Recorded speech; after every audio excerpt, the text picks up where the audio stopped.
Good afternoon, everybody. Yeah, it's a pity I'm catching you. Hopefully, we're all still awake because we're young. I hope you have the energy to listen to me. But I'm going to try and be short because I think my time is already cut before it's starting. But I won't go too much into context now because I think the whole day has really been exciting conversations and really setting the scene and telling us where we are in the country, right? But in essence, I mean, in South Africa, we still face the big challenge, and everybody's speaking about that: access to funding, still access to market, and still access to skills. Even though there are a lot of people doing that already, all right? But there is still a fundamental gap in that. But I also think that, like I think it's Aaron and them who said, 5 years ago things were a lot different. Right now, we're sitting in a place where there is opportunity, okay? Because between business and government, there is realization that each one cannot do this alone, okay? And we have to find ways of building partnerships. So business at the moment, I believe, is well poised to be knocked on the door of, all right? To say, listen, we need you to come to the party on some of these things, because business is also changing their model. You find in the past a lot of CSI funding going out into little projects where people didn't have the right skill, and ended up the project was not sustainable, and so they decided to withdraw their funding, okay? But now you're finding they want to start developing or co-developing with farmers, with new entrants in the space. They want to help to co-develop and create shared value. So you're beginning to see a shift also from business, not just in the thinking that I want the product, because the understanding and realization setting in, if I don't take care of the new entrant or the new farmer, there is no product. And my supply chain is not changing, it's remaining a relatively white commercial farmer, right? So the thinking around that is changing. Obviously, we're still sitting in challenges around inflation, food prices, everything escalating, fuel prices, which impact the farmers. I know with the coming planting season, those are things that are uppermost in our minds. So we still have to find a way of how to address this, okay? Now, we also know, and I think this is also important for us, so it's good. The whole conversation for today, and I assume tomorrow, is all about agriculture, right? But agriculture is important in our economy. And where we sit right now and the percentage we contribute, we believe can be grown, okay? To just give you a little bit of background, I spent more than 25 years in government. And I mean, I understand the programs of government and I understand the positioning of agriculture in the economy. So I really think that this is one of the sectors where we have significant potential to grow the job creation in the sector and to grow those who are moving from small growers into commercial space, right? But we need to understand at a strategic level, even as you want to enter the space, you have the passion to enter the space, you need to understand where it sits within the economy, where we as South Africa sit in relation to the rest of the world when we're talking agriculture, when we're talking agribusiness. You need to understand the peripheral or subsidiary kind of businesses that flow out of primary agriculture. So it's not just about planting, putting your seed in the ground and waiting, right? There's a lot of things that actually supplement that farming. So where do you want to position yourself? Do you want to be the primary producer? Do you want to be the input supplier? Do you want to be, and it was lovely to listen to the stories of people setting up their own seed farms and, those kinds of things, because those are areas that we have gaps in as well at the moment, right? So I'm not going to spend too much of time. We spoke about technology and a whole lot of other things. Then the question becomes, what is AGDA? Who are we and who do I represent? So AGDA is the Agricultural Development Agency. It's an initiative that we started up in 2018. And it really was a number of commercial players in agriculture coming together and saying, okay, how do we find a way to support government in terms of creating sustainable opportunities in agriculture, especially with regard to land reform at the time, okay? Because you remember, there's so much of land that's been redistributed or restituted, but a lot of it not under production. So this was where this whole initiative was born. And the president was calling for where are the jobs in the country. So an approach was made to the president by this group of private sector individuals to say, we can come together as from an agricultural private sector side and support you in a way that allows for access to affordable finance, access to skills, and access to market. So that became known as the Agricultural Development Agency, and we positioned under what is called the Public-Private Growth Initiative, which is an initiative that operates across all job creation sectors and links directly with government in terms of supporting them with what can be done. The initiative was led by Mr. Rolf Meyer and the late Mr. Van Zyl from Toyota SA. So it is really bringing together broadly all of the partners in agriculture. We're a not-for-profit organization, and we're a member-based organization as well. Now, our vision really, I've already said it, is really to focus in on supporting access to affordable finance, right? So access to finance is there. Commercial banks, everybody else wants to get involved in the agri sector. The problem is the affordability of that finance. And the problem is whether or not our farmers meet all the criteria in order to access that finance, right? Because I'm sure you see that, all these long forms that have to be filled. Do you have collateral? Do you have security on your land? Do you have all of these? Are you credit worthy? And those become your challenges. So we really wanted to focus on affordable finance. Skills, we believe, is still an area that we have to focus on. In general, not just in agriculture, we have to build skills in our country. And we believe that building agricultural skills will set you up to better perform in running your own enterprises and your own farms, right? And then the other one was access to market. Because I think, like we said, you don't just put a product in the ground or seed in the ground, and then the month before harvest, you're deciding, where am I going to take this product, right? You start from the market, you backward engineer to the product you're putting on the ground, and then you know that you're farming for purpose, not just farming without an idea of where your product's going, okay? That in itself begins to attract people into your opportunity, begins to attract funding into your opportunity. Like I said, we're a member-based organization. Our members are very, very broad. We cover the mega farmers of the country. So many of you would have heard of, like, say, Skuman Boerdere. All the beans you find in your baked beans come from Skuman Boerdere, ZZ2s, all of them, Sarnik Group, who run the big livestock production. All of them are members. But we also have a number of small entrepreneurs, new agri-businesses, communal area farmers, retailers, mining entities, etc., etc. But the key people that we also have is all of the banks. Under the umbrella of the Banking Association, all of the banks are members under AGDA, which for us is important because we want them to come and partner with us in how we do the finance. We also have a number of the corporacies, like VKB, Senvest, everybody else. And then we have retailers, even like Woolworths, who are members of us. So we have about 170 odd members. We also have commodity organizations, traditional leaders that are members, the Agbas Chamber that is a member of AGDA. And in the commodities, we have grains, we have red meat, we have pork, we have citrus, etc., that are members. So it's really a very broad spectrum of partners. The beneficiaries we want to focus on, because the main aim that AGDA has is to support the small growers and start moving them up the level into commercialization. So we support from small moving up into commercialization, but we also look at commercial farmers at the moment who are looking at expansion, all right? And we also don't just look at primary production.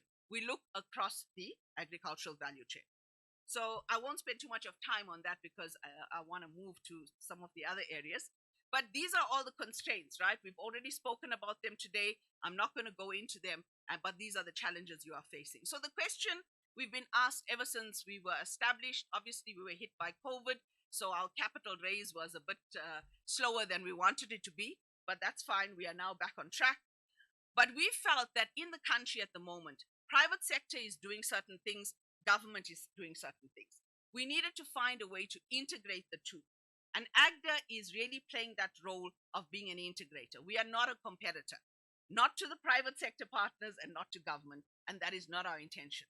So when we do a project or when a project proposal comes to us from our members, we actually work with other members who have the right skill and the implementing capability to implement those transactions. So I'll give you an example. We're doing a very big project out in Limpopo, where we're putting together an entire potato vegetable value chain, setting up a hub where they're going to wash and clean and sort the potatoes and pack, as well as for the vegetables. we didn't do that alone. We worked in partnership with the mining sector, with other cooperatives at the moment, big cooperatives in the country, and with the banking sector, as well as commercial partners who have the market access. And we brought all of them together in one place to put that project on the ground. And we worked with the commodity organization, which is Potato SA in that case, right? But what it will do is it will take 14 potato farmers currently who were farming on just about 200 hectares of land. And over the next 4 years, we'll end up with 54 commercial potato farmers farming on more than 560 hectares of land. We also will take 330 odd vegetable farmers and move them into a proper value chain to the market, right? Which has increased already the income generation for that space. The hub itself will provide a joint kind of service to the farmers in terms of mechanization and everything else. You know, you're looking for a tractor, you don't have to go buy one, you're going to go there and you're going to access it, right? So it's those kinds of models that we implement.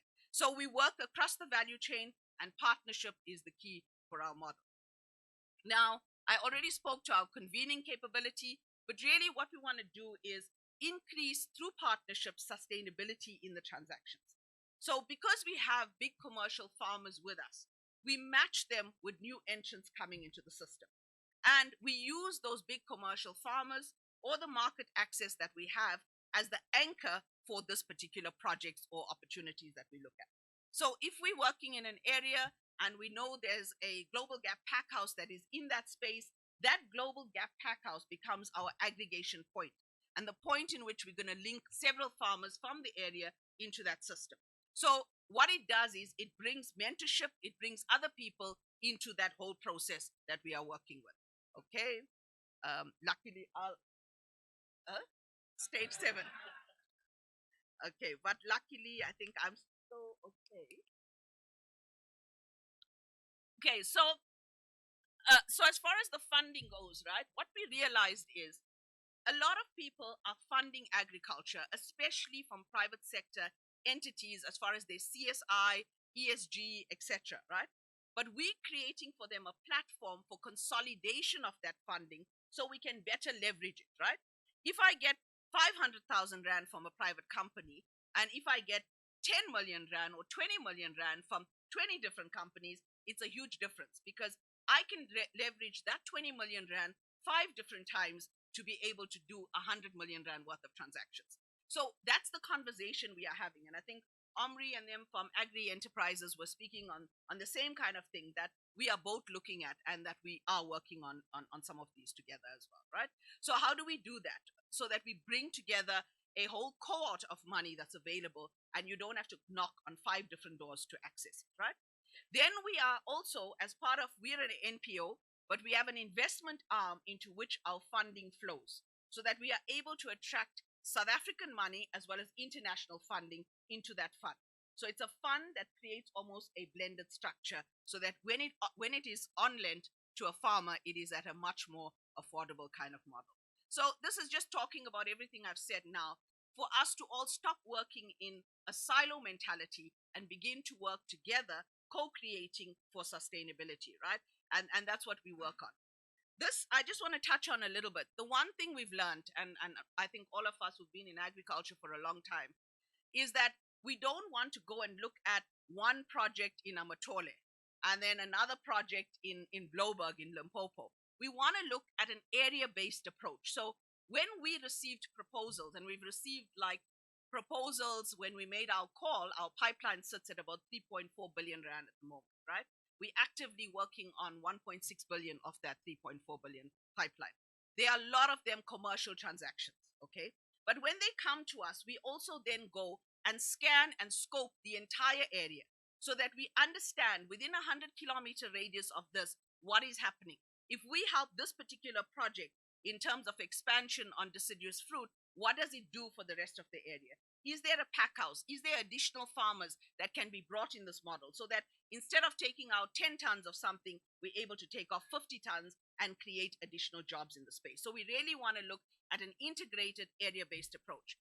Then we look across the value chain. Like I said, we don't only look at the production, we are supporting people all the way up to even food service businesses, right?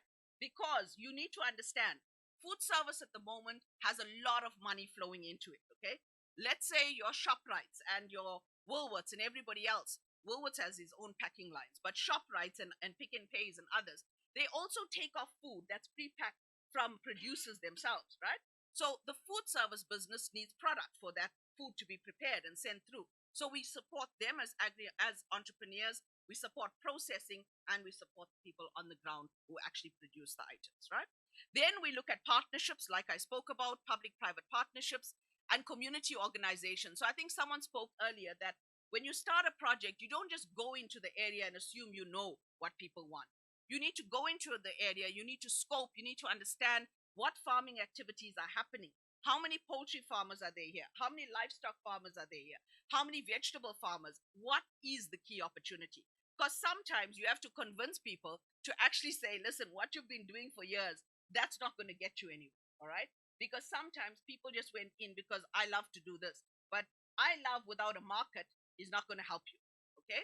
So we need to remember those things. Okay. I'm sure the farmers will, I hope they're agreeing with me, right? But you need to have a market first. All right.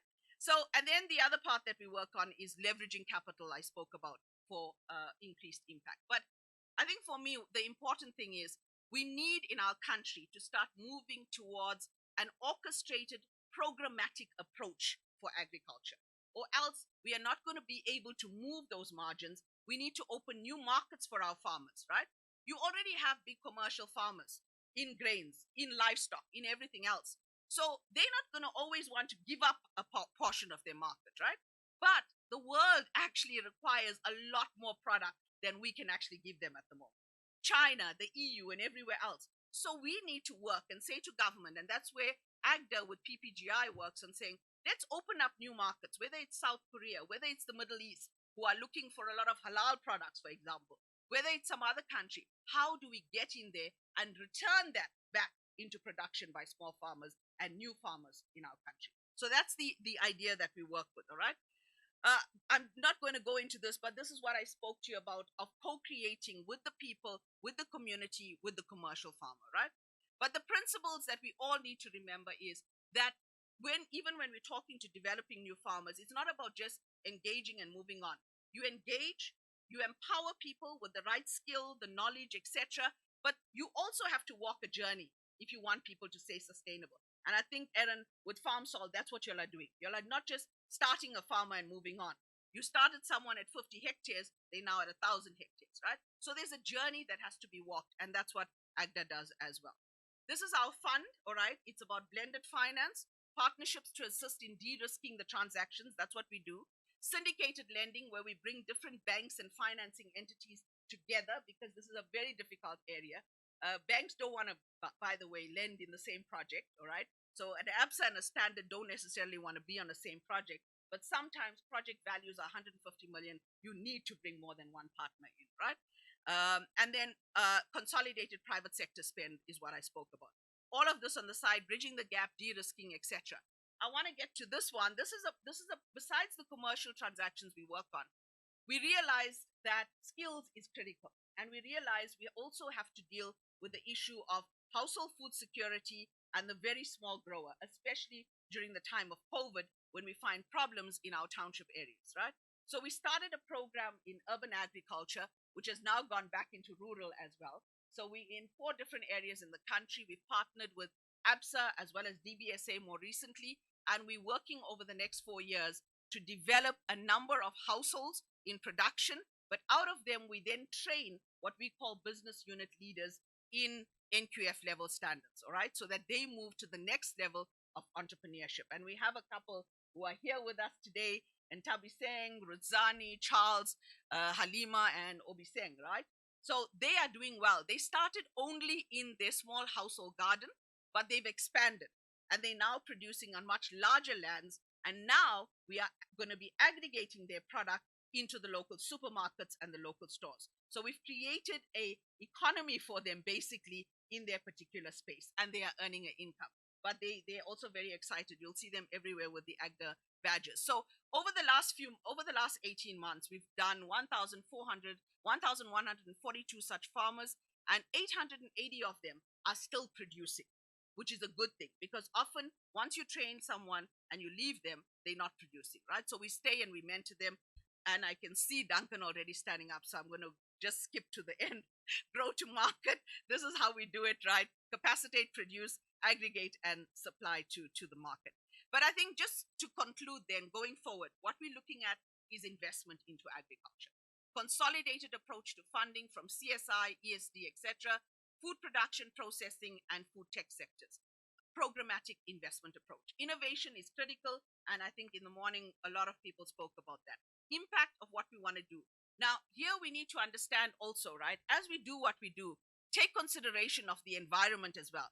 Take consideration that a lot of export countries, the countries we're exporting to, are looking at our farming practices as well. So you need to have that in the back of your mind as you change certain of the things that you do in terms of the way you're farming, so that you comply with some of those standards as well. And then partnerships for us is critical in the entire agri value chain. But if you want to contact us, we have a stand out downstairs as well, and we would be happy to engage further. Thank you very much. Apologies for racing. Huh?